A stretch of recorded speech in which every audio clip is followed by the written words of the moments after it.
చిన్నప్పటి నుంచి కూడా మూవీస్ అంటే ఇష్టం కదా మీకు? చాలా చాలా చాలా ఇష్టం అమ్మ, మామూలు ఇష్టం కాదు. నేను ఎప్పుడు అనేదాన్ని, ఎందుకమ్మా పోనీ ఉద్యోగం చేసుకో, చక్కగా కంప్యూటర్ నేర్చుకుంటే నీకు ఉద్యోగం వచ్చేస్తుంది అంటే, లేదమ్మా నాకు చాలా ఇష్టం ఆర్ట్ అంటే, నాకు నేను ఆర్టిస్ట్ గానే అవ్వాలి అని ఎప్పుడూ తనకు అదే కోరికమ్మా. తెలిసిందా అమ్మ, ఫస్ట్ టైం మీరు మేడం ని ఫ్రేమ్ లో చూసారు, తెర మీద చూసారు, తన యాక్టింగ్ చూసిన తర్వాత అంటే నా కూతురికి ఇంత ఇంట్రెస్ట్ ఉందని అనిపించిందా చూడగానే? ఇంట్రెస్ట్ మొదట్లో కన్నా కూడా తర్వాత తర్వాత బాగా ఇంప్రూవ్ చేసుకుంది ఆర్ట్ని. డ్యాన్స్ అమ్మా ఎంత బాగా చేసేదో, ఎంతమంది పెద్ద పెద్ద మాస్టర్స్ దగ్గర నేర్చుకుండేది చెన్నైలో అయితే.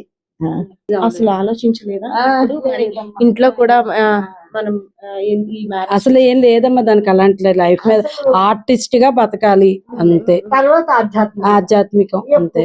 గురువులు ఏమో కానీ అంటే లాస్ట్ పీక్ స్టేజ్ లో కూడా మానస సరోవరం అంటే దేవుని గురించి నేను పలానా దగ్గరికి వెళ్ళి దేవుని దర్శనం చేసుకోవాలని ఆఖరి కోరిక అదే కోరుకున్నారు. అంత డివోషనల్ సైడ్ ఉంటారా మేడం?